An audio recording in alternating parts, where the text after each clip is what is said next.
اعوذ باللہ من الشیطان الرجیم بسم اللہ الرحمن الرحیم۔ السلام علیکم، میں ہوں آپ کا میزبان سلمان حسن اور آپ دیکھ رہے ہیں پروگرام سید الشہور۔ آج 27 رمضان ہے۔ یقیناً میں امید کرتا ہوں آپ لوگوں نے کل رات جو ہے وہ عبادت میں گزاری ہوگی، اور عبادت میں گزارنی بھی چاہیے کیونکہ عالم اسلام کے نزدیک شب قدر ہے، وہ رات کے جس میں قرآن مجید نازل کیا گیا۔ اور میں یہ بھی یقین کرتا ہوں آپ نے عبادت کی ہوگی، لیکن تمام SOPs پر عمل بھی کیا ہوگا، ماسک لگایا ہوگا۔ دیکھیں آج کل یہ بحث چل رہی ہے کہ یہ کئی لوگ اس کو وہم قرار دے رہے ہیں، کئی لوگ اس کو ایک سازش قرار دے رہے ہیں۔ اب جو بھی ہے، اگر آپ دیکھ رہے ہیں کہ آپ کے نزدیک مریض جو ہیں وہ مر رہے ہیں یا کوئی بھی ایسی چیز ہو رہی ہے اور آپ سے صرف اتنا کہا جا رہا ہے کہ آپ نے ماسک لگانا ہے، ہاتھ دھونے ہیں اور کسی سے بلا وجہ مصافحہ نہیں کرنا، تو میرے نزدیک اس میں کوئی قباحت نہیں ہے۔ تو آپ کو چاہیے، اگر آپ کی وجہ سے، اور آپ یہ گمان بھی رکھتے ہیں، اگر گمان بھی ہے آپ کو کہ آپ کی وجہ سے کسی کی جان بچ سکتی ہے، تو آپ کو SOPs پر عمل کرنا ہوگا۔ یہ آپ کے لیے ہیں، ہمارے لیے ہیں، آپ کے پیاروں کے لیے، ہمارے پیاروں کے لیے ہیں۔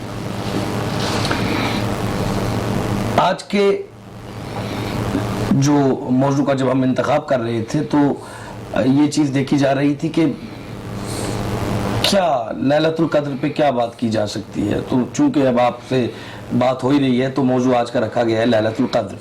اب اس پر کس انداز میں بات ہوگی وہ مظاہر صاحب جانتے ہیں، میرے ساتھ ہمیشہ شریک گفتگو ہیں، اس ہر پروگرامز میں ٹائم نکال کر آتے ہیں۔ ان کی اپنی بہت ذاتی مصروفیات ہیں لیکن وقت نکالتے ہیں ہمارے لیے پروگرام کے لیے، میں ان کا بہت مشکور ہوں اور پروگرام میں ان کو خوش آمدید کہتا ہوں۔ السلام علیکم مظاہر صاحب، کیسی طبیعت آپ کی؟ علیکم السلام، بہت شکریہ سلمان، جزاک اللہ خیر الجزا۔ مالک کائنات آپ کو صحت دے۔ اب رمضان کے تو آخری میرے خیال میں 2-3 جو ہیں وہ روزے رہ گئے ہیں، کیا مثلاً اتنا مبارک مہینہ ہمارے ہاتھ سے جا رہا ہے؟ جی ایسا ہی ہے سلمان، رمضان کا بچھڑنا بالکل ایسے ہی ہے جیسے اولاد سے شفیق والدین بچھڑ رہے ہوں یا والدین سے محبت کرنے والی اولاد بچھڑ رہی ہو، تو ایک اپنائیت کا احساس رہتا ہے۔ رمضان کے دوران عبادات کا موقع ملتا ہے، اپنی اصلاح کا موقع ملتا ہے، بہت ساری چیزیں ریفائن ہوتی ہیں۔ تو جب رمضان کا جو آخری عشرہ شروع ہوتا ہے تو ایک دل الگ انداز سے دھڑکنا شروع کر دیتا ہے کہ اب رمضان جو ہے وہ جانے کو ہے۔ تو میں سمجھتا ہوں ہر مسلمان کی ایسی ہی کیفیت ہے اور ایسی ہونی بھی چاہیے۔ اگر ایسی نہیں ہے تو اس کا مطلب ہے کہ آپ نے رمضان کی افادیت کو محسوس نہیں کیا، رمضان تک نہیں پہنچے، وہاں تک نہیں پہنچے۔ تو روٹین سے ہٹ کے یہ مہینہ ایسا ہے کہ جس نے آپ کو ایک الہی مشق کا عادی بنایا ہے۔ تو اگر آپ واقعاً اس کے عادی بنے ہیں تو اچھی عادت چھوڑنا آپ کو پتہ ہے کتنا مشکل ہوتا ہے، اچھے لوگوں کے لیے تو بہت مشکل ہوتا ہے۔ اور اچھی عادت چھوڑنا، اچھی عادت چھوڑنا۔ اچھا، سب سے پہلا موضوع آپ نے سن لیا لیلۃ القدر۔ سوال پہلا یہی، لیلۃ القدر سے کیا مراد ہے؟ کیا ہے لیلۃ القدر؟ دیکھیے، لیلۃ القدر قرآنی لفظ ہے اور عربی میں لیلہ کہا جاتا ہے رات کو۔ چونکہ لیل مؤنث ہے تو تائے تانیث کے ساتھ اس کا لیلہ استعمال ہوتا ہے، اور لیلۃ القدر وہ رات ہے کہ جس رات میں قرآن نازل ہوا ہے۔ قرآن نے یہ کہا اِنَّا أَنزَلْنَاهُ فِي لَيْلَةِ الْقَدْرِ، ہم نے اس قرآن کو لیلۃ القدر میں نازل کیا۔ وَمَا أَدْرَاكَ مَا لَيْلَةُ الْقَدْرِ، تمہیں کیا ادراک ہے کہ لیلۃ القدر کیا ہے؟ تنزل الملائکۃ والروح فیہا بإذن ربہم، ملائکہ اور الروح اپنے رب کے اذن سے اس رات میں اترتے ہیں۔ سلام ہی حتی مطلع الفجر، اور طلوع فجر تک یہ سلامتی ہی سلامتی ہے۔ تو لیلۃ القدر ایسی رات ہے جو ایک حوالے سے عالم اسلام میں جانی جاتی ہے کہ اس میں قرآن نازل ہوا ہے۔ اچھا، دوسری بات یہ ہے کہ اس رات کو قرآن نے لیلۃ المبارکہ بھی کہا ہے، اِنَّا أَنزَلْنَاهُ فِي لَيْلَةٍ مُبَارَكَةٍ، کہ ہم نے اس قرآن کو مبارک رات میں نازل کیا ہے۔ اب مبارک کا لفظ جو ہے وہ تھوڑا سا پردہ ہٹاتا ہے لیلۃ القدر کے چہرے سے کہ آخر یہ رات کیا ہے۔ تو اگر آپ قرآن کا مطالعہ کریں تو آپ یہ دیکھیں گے کہ قرآن نے جو لفظ مبارک استعمال کیا ہے، ہم عام طور پہ ایک دوسرے کو کہتے ہیں کہ آپ نے فرض کیجئے کسی نے مکان خریدا ہے تو آپ دیکھنے جاتے تو آپ کہتے ہیں کہ مبارک ہو، کسی کا بچہ امتحان میں پاس ہوا ہے تو آپ کہتے ہیں مبارک ہو، کسی کے ہاں بیٹے کی ولادت ہوئی ہے تو آپ کہتے ہیں مبارک ہو. تو یہ دیکھنا چاہیے کہ اصل میں یہ لفظ کیا ہے، کیونکہ جب ہم مذہبی بیک گراؤنڈ کے ساتھ کسی چیز کو ڈسکس کرتے ہیں تو ہمیں لفظ کی ایٹمالوجی اور اسے ڈیپتھ میں دیکھنا پڑتا ہے. تو مبارک کا مطلب ہوتا ہے جب آپ کسی کے بیٹے کی ولادت پہ آپ یہ کہتے ہیں کہ مبارک ہو، تو مبارک کا مطلب ہوتا ہے دوام. یعنی آپ یہ کہہ رہے ہوتے ہیں کہ یہ قائم رہے، یہ قائم و دائم رہے، یہ کبھی ختم نہ ہو. تو اس رات کو لیلۃ القدر کو لیلہ مبارکہ بھی، لیلۃ المبارکہ بھی کہا گیا ہے قرآن میں. اس کا مطلب یہ ہے کہ یہ رات کبھی ختم ہونے والی نہیں ہے.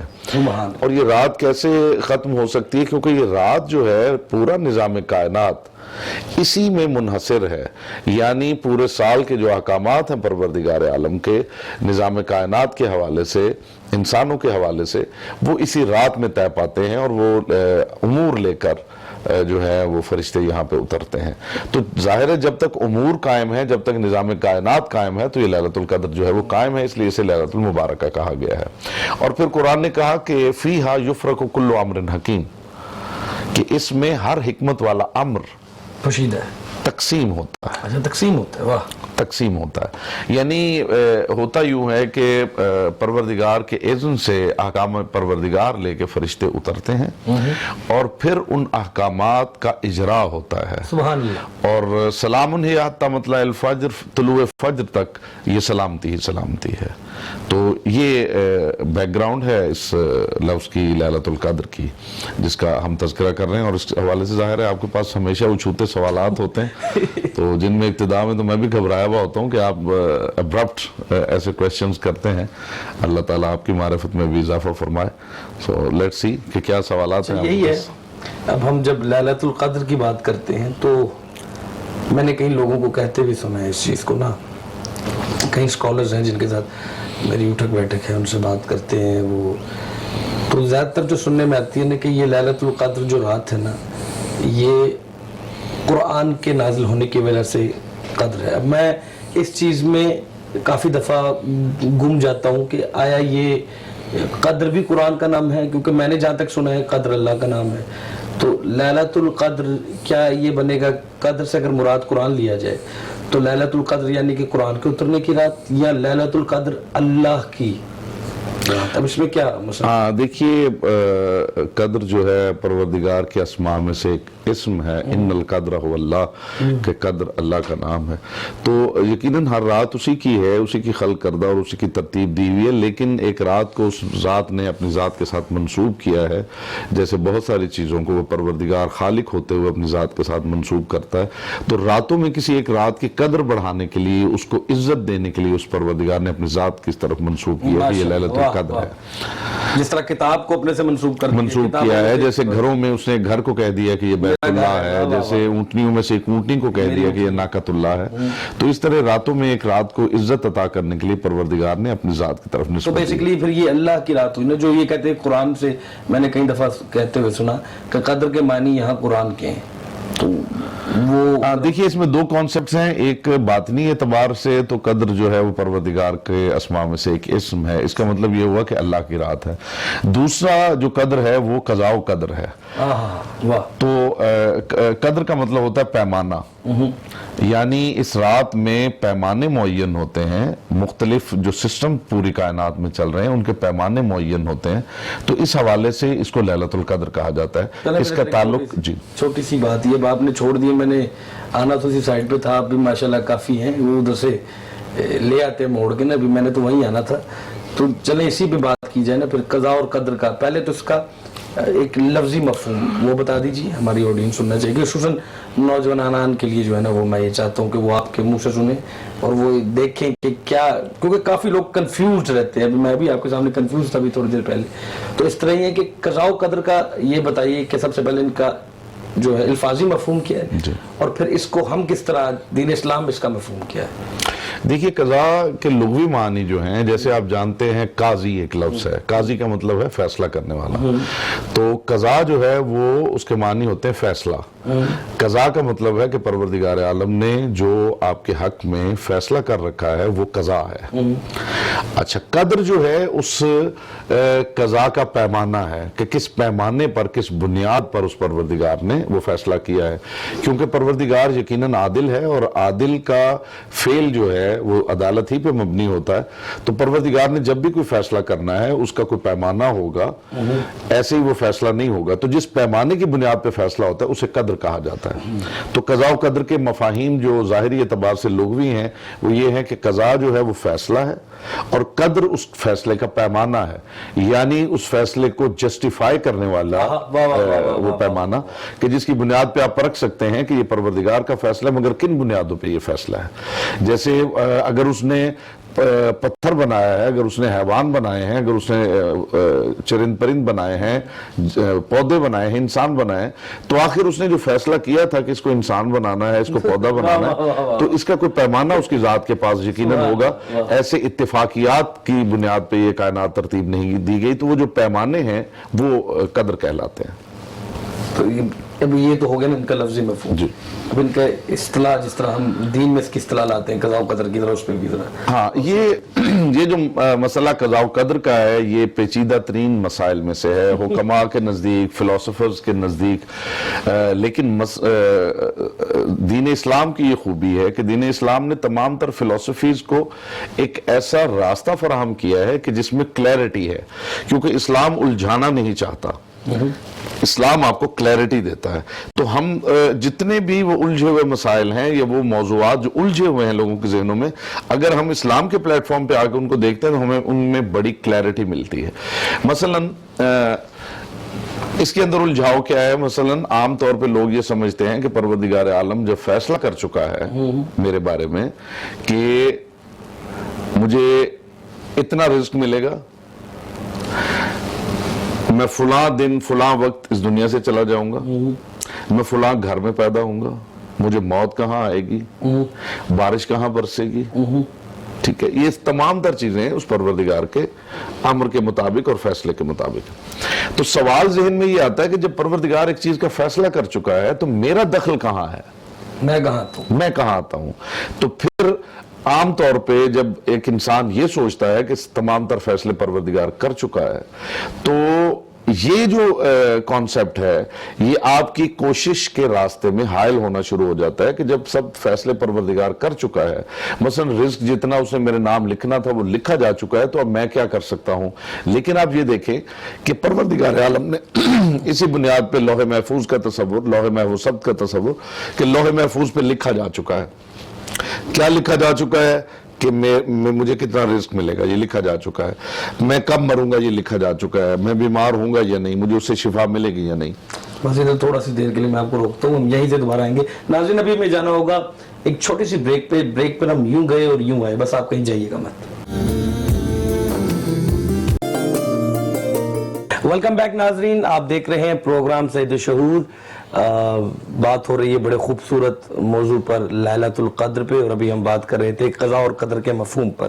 میں نے ٹوک دیا تھا بریک پہ جانا تھا, تو میں نے ٹوک دیا تھا مظاہر صاحب کو. مظاہر صاحب آئندہ کوشش کروں گا ایسا نہ ہو, تو آپ کنٹینیو کیجیے, آپ لوح محفوظ کے متعلق کوئی بات کر رہے ہیں. جی, تو عام طور پہ لوگوں کے ذہنوں میں یہ بات ہے کہ پروردگار نے لوح محفوظ پہ چیزیں لکھ رکھی ہیں. تو جب پروردگار نے لکھ دیا ہے کہ مجھے اتنا رزق ملے گا, پروردگار نہیں لکھ دیا ہے کہ میں فلاں دن مروں گا, تو پھر میری کوشش جو ہے اس کے کیا معنی ہے؟ واہ. تو پہلی بات تو یہ ہے کہ ذرا آپ قرآن ہی کو بغور پڑھیں. تو پروردگار عالم نے ایک آیت میں اس کا جو اصل مفہوم ہے اسے سمجھنے کے لیے وہ بیان کیا ہے. بسم اللہ الرحمن الرحیم. انا نحن نحیی الموتى, ہم ہی ہیں جو مردوں کو زندہ کرتے ہیں. وَنَكْتُبُ مَا قَدَّمُوا وَآثَارَهُمْ, اور جو تم کرتے ہو وہ ہم لکھتے ہیں. ہمارے لکھے ہوئے کے مطابق تم نہیں کرتے ہو, بلکہ جو تم کرتے ہو وہ ہم لکھتے ہیں. اس کا مطلب یہ ہوا کہ لوح محفوظ پہ جو لکھا جا رہا ہے وہ اصل میں ہمارے عمل کا پرتو ہے, نہ کہ رضائے پروردگار ہے. واہ واہ واہ واہ, یہ نیا پوائنٹ دیا. صرف معاملہ یہ ہے کہ اس پروردگار کو, چونکہ ہمیں کسی کے عمل کو دیکھنے کے بعد اندازہ ہوتا ہے, یا ہم سمجھتے ہیں کہ اس نے کیا عمل کیا ہے, یا وہ بولے گا تو ہم جانیں گے کہ یہ کیا بول رہا ہے. اس پروردگار کا علم جو ہے علم مطلق ہے, علم کامل ہے, اسے دیکھنے کی ضرورت نہیں ہے, تجربے کی ضرورت نہیں ہے کہ میں کچھ کروں گا یا کچھ بولوں گا تو وہ جانے گا. میرے بولنے اور عمل کرنے سے پہلے وہ جانتا ہے اور اس نے وہ لکھ دیا ہے. اس کا مطلب یہ ہوا, اس کی میں سادہ سی مثال دیتا ہوں. فرض کیجئے کہ ایک چھوٹا سا بچہ, سامنے ایک کھائی ہے یا ایک کنواں ہے, اور وہ چھوٹا سا بچہ جو ہے اس کنویں کی طرف چلتا جا رہا ہے, اور وہاں بیٹھے ہوئے آپ نے یہ کہہ دیا کہ یہ بچہ گر جائے گا. اب اگر وہ بچہ گرتا ہے تو وہ آپ کے کہنے کی وجہ سے نہیں گرا ہے, کیونکہ وہ جائز سائڈ پہ رہا تھا. یہ آپ کا علم ہے, آپ کا مشاہدہ اور آپ کا تجربہ ہے, جس کی بنیاد پہ گرنے سے بھی پہلے آپ نے کہہ دیا ہے کہ یہ بچہ گر جائے گا. یہ پریڈکشن کہتے ہیں اس چیز کو, اسے کہتے ہیں پریڈکٹ کرنا.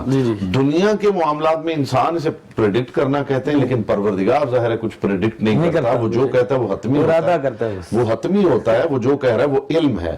اسی طرح ڈاکٹرز کے پاس آپ جائیں, آپ دیکھیں گے کہ ابھی جیسے یہ وبا ہے, پروردگار اس سے سب کو محفوظ رکھے, تو جب کوئی وینٹیلیٹر پہ جا رہا ہے یا اس کی ایسی سویئر کنڈیشن ہے تو ڈاکٹر کہہ دیتا ہے کہ جی گھر والوں کو آپ بتا دیں زیادہ سے زیادہ یہ 2 دن جیے گا.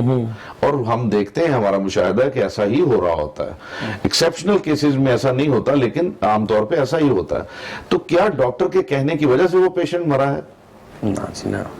وہ پیشنٹ مرا ہے مرض کی وجہ سے. ڈاکٹر نے بیفور ٹائم جو اناؤنس کیا ہے, اس کو اسیس کیا ہے, وہ ڈاکٹر کا تجربہ ہے, وہ ڈاکٹر کا علم ہے. اب آپ یہ اندازہ لگا لیں کہ ایک عام انسان جو ہے اس کا تجربہ, مشاہدہ اور علم اس معیار پہ ہے کہ وہ چیزوں کو وقت سے پہلے, اور ڈاکٹر جو ہے اگر آپ اسے کہیں کہ یہ لکھ دے تو وہ لکھ بھی دے گا آپ کو. اب لکھے ہوئے کو پکڑ کے آپ یہ نہیں کہہ سکتے کہ ڈاکٹر نے لکھا ہے تو سبحان اللہ, یہ معاملہ ہے. اس پروردگار نے ہمارے اعمال کو جاننے کے لیے تجربے کے مراحل سے نہیں گزرا. وہ اسے مشاہدے کی ضرورت نہیں ہے, وہ اس کا علم کامل پہلے سے جانتا ہے کہ میں کیا کروں گا, میں کب کیا کرنے والا ہوں, میں کیا بولوں گا. اس کو اپنے علم کامل کی بنیاد پہ اس نے لکھ دیا کہ یہ شخص یہ فلاں وقت یہ کرے گا, فلاں وقت یہ کرے گا, فلاں وقت. تو لوح محفوظ تو پہلے لکھی جا چکی ہے نا. جی لکھی جا چکی. جو ڈاکٹر لکھتا ہے, بس تھوڑا سا مجھے وقت دیجیے گا یہاں پہ سوال دینے کا. تو ڈاکٹر اگر کوئی اسیسمنٹ کر کے لکھ رہا ہے چیز, وہ دیکھ رہا ہوتا ہے اس کی پریڈکشن ہے. جی اب وہ چونکہ ناقص العلم ہے, ہم سارے کامل علم تو اللہ کا ہی ہے, تو اس کے اوپر ظاہری بات ہے پھر ہمارے پریڈکشن میں بھی نقص نکل آتا ہے, ہماری اسیسمنٹ میں بھی نقص نکل آتا ہے. تو رب نے جب ایک چیز لکھ دی ہے, لوح محفوظ کہتی ہے اسے, جہاں پر اس نے سب کا نصیب لکھ دی ہے جو بھی. اب ایک چیز لکھ دی ہے اور اس کا علم بھی کامل ہے, تو پھر کیا روبوٹک نہیں ہو گئے ہم کہ ایک چیز لکھ دی گئی ہے لوح محفوظ پہ کہ یہ بندے نے یہ کرنا ہے, یہ کرنا ہے, یہ کرنا ہے, تو اب ہم تو روبوٹک ہو گئے نا. اچھا سلمان, اس میں میں ایک بات عرض کروں. یہ ہے کہ پہلی بات یہ ہے کہ پروردگار نے جو لکھا ہے وہ پروردگار کی رضا نہیں ہے, وہ علم پروردگار ہے. اگر تو لکھا ہوا اس کی رضا ہے, یعنی وہ یہ چاہتا ہے کہ مجھے اتنا رزق ملے, اتنا نہ ملے, میں فلاں دن مر جاؤں, فلاں دن بارش ہو, فلاں دن یہ ہو, فلاں دن یہ ہو, تو پھر معاملہ ڈیفرنٹ ہے. یہ اس کی رضا نہیں ہے, یہ اس کی نالج ہے, یہ اس کا علم ہے, ایک اٹرنل نالج ہے. وہی والی مثال کہ جیسے بچہ گر رہا ہے, میری رضا تو نہیں ہے نا کہ بچہ گر جائے, آپ کی رضا نہیں ہے, علم ہے, علم کے مشاہدے پہ کہہ دی گر جائے گا. اب آپ کا اور پروردگار کا یہ فرق ہے کہ آپ کا مشاہدہ جو ہے وہ کبھی غلط بھی ہو سکتا ہے, لیکن اس کا علم جو ہے مشاہدے پر مبنی نہیں ہے, وہ علم کامل رکھتا ہے. ہمیں خلق کرنے سے پہلے ہماری کیپیسٹیز کو, ہمارے اعمال کو جانتا ہے. اس کو سمجھنے کے لیے ایک اور میں سادہ سی مثال دیتا ہوں, بالکل ایسے کہ جیسے ایک فرض کیجئے ایک ڈاکیومنٹری ہے, تو وہ فلم جو ہے وہ پوری چل چکی ہے, آپ وہ دیکھ چکے ہیں, آپ کو پتا یہ کریکٹر یہ کرے گا, یہ یہاں یہ بولے گا, یہ یہاں یہ بولے گا, پھر فلاں سین آئے گا, پھر فلاں جگہ پہ جائیں گے, یہ سارا کچھ آپ جانتے ہیں. ایک نیا شخص جس کو سٹارٹ سے وہ فلم دکھائی جا رہی ہے اور ساتھ ساتھ آپ بول رہے ہیں اور سکرپٹ آپ کے سامنے ہے, اب بتائیے کہ کیا سکرپٹ کی وجہ سے ایسا ہو رہا ہے یا آپ نے اس دیکھنے کی بنیاد پہ, چونکہ آپ پہلے دیکھ چکے ہیں, آپ اس کو جو ہے وہ نوٹ ڈاؤن کر رہے ہیں. جو دیکھ چکا ہوں میں, وہ آپ دیکھ چکے ہیں. جو نیا دیکھنے والا ہے اس کے لیے وہ ساری چیزیں اب ہو رہی ہیں, لیکن آپ کے لیے وہ سب چیزیں ہو چکی ہیں. یہی فرق ہے مخلوق اور پروردگار کا, کہ ہمارے لیے چیزیں اب ہو رہی ہیں اور پروردگار کے سامنے کوئی ٹائم اینڈ سپیس نہیں ہے. آپ قرآن بھی پڑھیں گے تو آپ کو حیرت ہوگی کہ پروردگار نے یعنی قیامت کی باتیں کی ہیں اور مستقبل کا اس میں کوئی سیغہ نہیں ہے.